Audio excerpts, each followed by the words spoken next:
Hello students, आज हम soil fertility and nutrient management के कुछ इंपॉर्टेंट ऑब्जेक्टिव क्वेश्चंस पर डिस्कस करेंगे। देखिए एक एक करके देखते हैं। फर्स्ट क्वेश्चन है एफआईएम यानी फार्म यार्ड मैन्योर में नाइट्रोजन की प्रतिशत मात्रा होती है। फार्म यार्ड मैन्योर यानी कि एफआईएम में नाइट्रोजन की प्रतिशत मात्रा 0.50 यानी कि 0.50% होती है ना। तो अगर इसमें फास्फोरस पूछ देता है तो 0.25%, और अगर पोटास पूछ देता तो वो भी 0.50% यानी कि नाइट्रोजन और पोटास जो होती है वो 0.50% और फास्फोरस 0.25% पाई जाती है किसमें, एफआईएम में।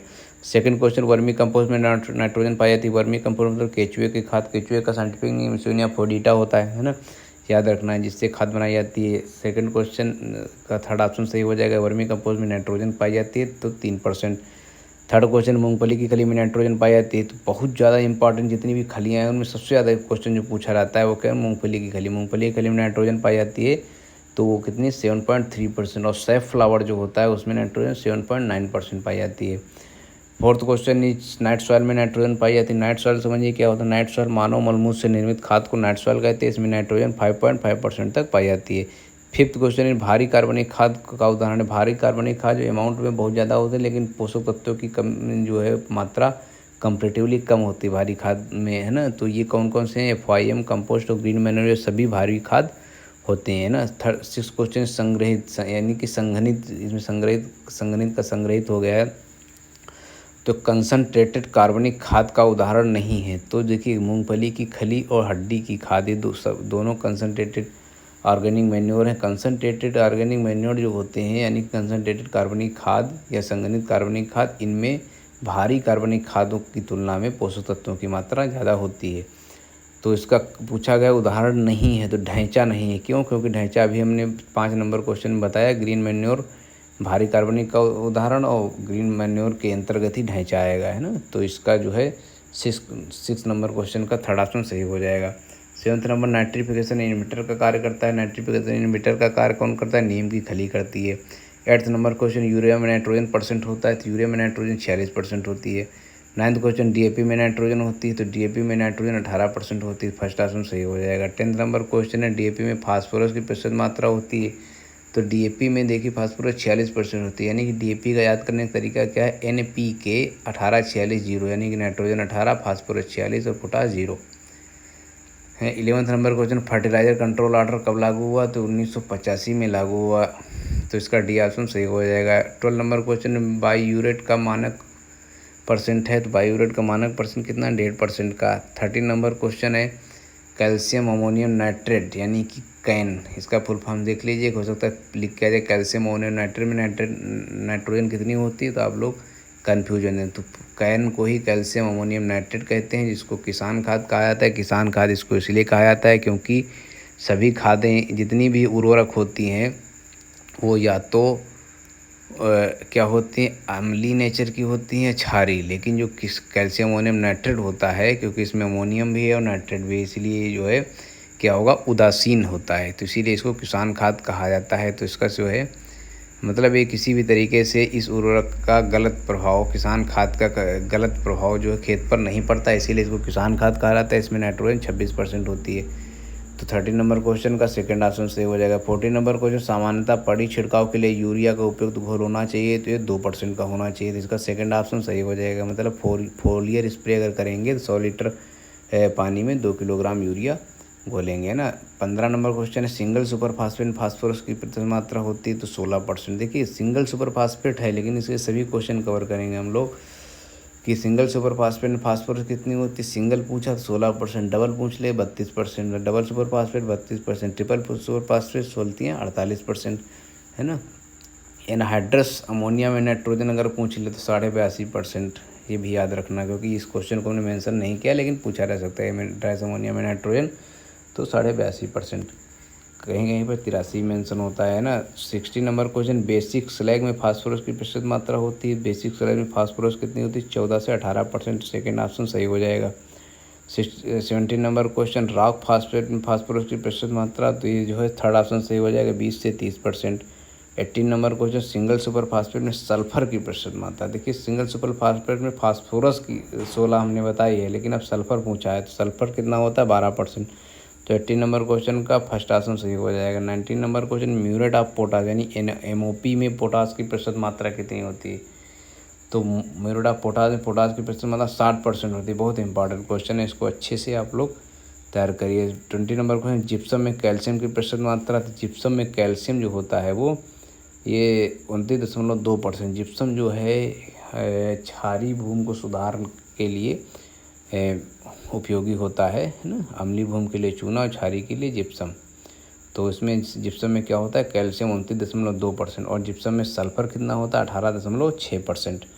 तो 21 नंबर क्वेश्चन में फर्स्ट ऑप्शन सही हो जाएगा। 22 number question criteria of essentiality of plant nutrient was given में। बहुत ज़्यादा इंपॉर्टेंट क्वेश्चन है कि criteria of essentiality of plant nutrient was given में। मतलब ये सोच लीजिए कि ये मतलब अगर अच्छा पेपर बना तो ये क्वेश्चन पूछा। कुछ क्वेश्चन होते हैं एकदम कंफर्म होते हैं, तो जिनके चांस 90% से ज़्यादा होते हैं।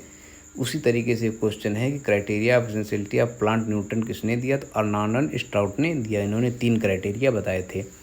कभी कभी सन भी पूछ लिया जाता है, तो ये कब 1939 में। तो इसको बहुत अच्छी तरीके से रट के जाना है, क्राइटेरिया ऑफ एसेंशियलिटी। हिंदी में इसको पता नहीं क्या कहेंगे, हमको मिला नहीं, लेकिन इम्पॉर्टेंट था इसलिए हमने इंग्लिश में ही लिख दिया, नहीं तो चाहे छोड़ भी देते। तो इसको देख लेना अच्छे से आप लोग। 33 नंबर क्वेश्चन लाभदायक पोषक तत्व यानी बेनिफिशियल न्यूट्रिएंट कौन से हैं। तो बेनिफिशियल न्यूट्रिएंट जो है VC कोना यानी वेनेडियम, सिलिकॉन, कोबाल्ट और सोडियम। तो इसका फोर्थ ऑप्शन सही हो जाएगा। लेकिन इसमें हमने बेनिफिशियल कहा तो फोर्थ सही हो जाएगा। लेकिन अगर मान लो बेसिक पूछ लेता तो बेसिक क्या हो जाएगा, CHO कार्बन, हाइड्रोजन और ऑक्सीजन। अगर बेसिक न्यूट्रिएंट पूछ लेता तो पहला ऑप्शन सही हो जाता। अगर प्राथमिक न्यूट्रिएंट पूछ लेता तो इसमें क्या हो जाएगा, सही हो जाएगा NPK। अगर द्वितीयक यानी सेकेंडरी पूछ लेता तो calcium, magnesium, sulphur. NPK CAMGS जो है माइक्रो न्यूट्रिएंट कहे जाते हैं, यानी बृहद पोषक तत्व। ऐसे पोषक तत्व जिनकी मात्रा पौधों को 1 ppm से कम ज़रूरत पड़ती है वो 1 ppm। ऐसे पोषक तत्व जिनकी मात्रा पौधों को 1 ppm से ज़्यादा की ज़रूरत होती है वो क्या कहलाएंगे, बृहद पोषक तत्व या माइक्रो न्यूट्रिएंट कहलाएंगे। जिसमें क्या आएगा, NPK CAMGS आते हैं, है ना। और जो 1 ppm से कम ज़रूरत होते हैं वो माइक्रो न्यूट्रिएंट कहलाते हैं, है ना। तो ये सब अच्छे से याद रखना है, डिफिनीशंस भी पूछी जा सकती हैं। 24 number question functional plant nutrient what described bye. तो DJ निकोलस नामक एक साइंटिस्ट थे जिन्होंने फंक्शनल न्यूट्रिएंट किसने कब डिफाइन किया, उन्होंने 1963 में डिफाइन किया। तो 24 का फर्स्ट ऑप्शन सही हो जाएगा। 25 नंबर पौधे नाइट्रोजन किस रूप में ग्रहण करते हैं। देखिए बहुत बढ़िया क्वेश्चन है, अक्सर पूछा जाता है पौधे नाइट्रोजन किस रूप में ग्रहण करते हैं। तो पौधे नाइट्रोजन नाइट्रेट और अमोनिया जैसे कि अमोनिकल फर्टिलाइजर धान में बहुत ज़्यादा उपयोग की जाती है, सबसे सुटेबल धान के लिए होती है ना।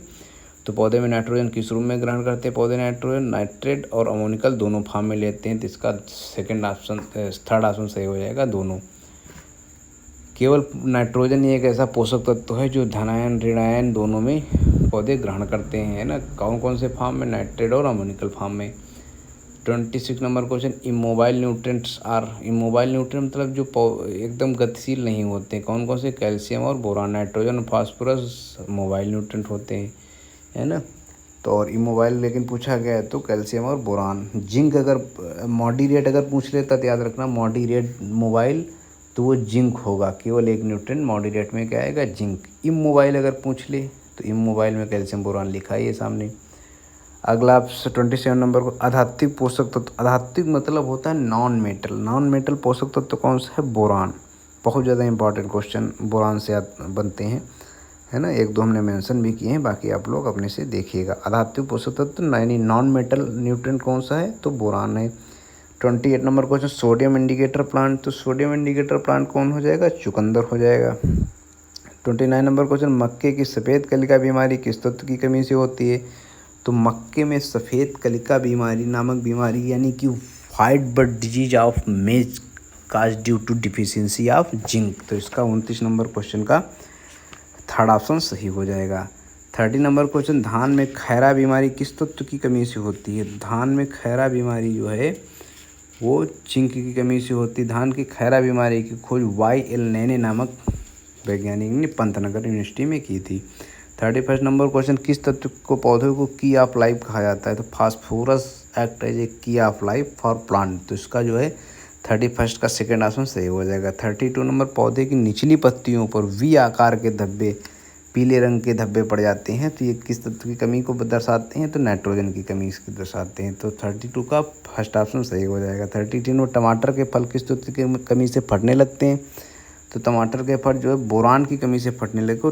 बोरान की कमी से बहुत सारी समस्याएं आती हैं, जैसे कि नींबू के फल जो होते हैं वो बहुत टाइट हो जाते हैं, हार्ड फ्रूट हो जाते हैं ना, किसकी कमी से? वो हो जाते हैं तुम्हारे बोरान की कमी से। ठीक, बोरान एक नॉन मेटल न्यूट्रिएंट है, इसकी कमी से। और क्या होता है? ब्राउनिंग हो जाती है कॉलीफ्लावर में। और क्या होते हैं? टॉप सिकनेस ऑफ टोबैको होती है, फ्रूट क्रैकिंग ऑफ टोमेटो होती है, head and chicken disease of grapes. ये सब क्या होता है? बोरान की कमी से होता है। अगला क्वेश्चन है 34, फूल गोभी में बटनिंग होती है। तो बटनिंग मतलब नाइट्रोजन की कमी से फूल गोभी के जो फूल होते हैं वो बटन जैसे छोटे छोटे रहते हैं, जिसको बटनिंग कहते हैं। तो फूलों में बटनिंग होती है नाइट्रोजन की कमी से। 35 number question, browning in cauliflower is cause due to deficiency. Browning अभी हमने बताया, ब्राउनिंग किसकी कमी से होता है? तो ये बोरान की कमी से होता है।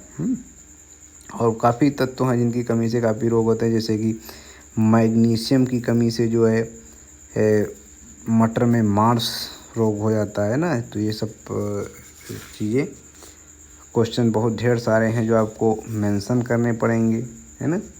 तो ये लग्जरी कंजप्शन पोटेशियम के लिए यूज किया जाता है वर्ड, क्या है? लग्जरी कंजप्शन यानी कि जब कोई पोषक तत्व ग्रहण करे लेकिन उसका कोई रिस्पांस ना आए तो उसको लग्जरी कंजप्शन कहते हैं। अभी हमने सोडियम इंडिकेटर प्लांट बताया, तो सोडियम इंडिकेटर प्लांट जैसे चुकंदर तो हो सकता है, वहाँ पर फास्फोरस इंडिकेटर पूछ ले तो वो सरसों हो जाएगा, है ना।